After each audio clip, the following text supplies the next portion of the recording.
السلام علیکم ورحمۃ اللہ وبرکاتہ۔ محترم ناظرین، آئیے دعائے معصورہ سماعت کرنے سے پہلے یہ جان لے کہ دعائے معصورہ کو کب اور کہاں پڑھنی ہے۔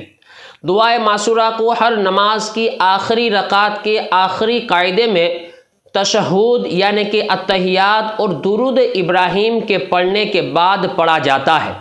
دعائے معصورہ یہ قاعدے میں پڑھنے والی دعا ہے، اور دعائے معصورہ یہ ایک طرح کی نہیں بلکہ 2-4 طرح کی بھی ہے۔ آئیے ان میں سے ایک سماعت کریں، دعائے معصورہ۔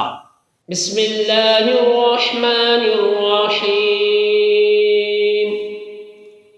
اللہم اغفر لی ولوالدی ولمن تولد ولأستاذ ولجمیع المؤمنین والمؤمنات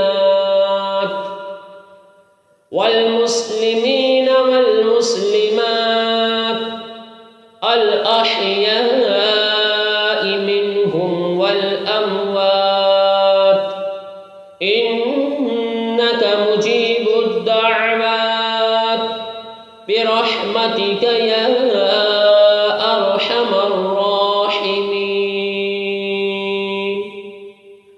محترم ناظرین، اس ویڈیو کو لائک کر کے زیادہ سے زیادہ اپنے دوست احباب اور رشتہ دار کو شیئر ضرور کریں۔ السلام علیکم ورحمۃ اللہ وبرکاتہ۔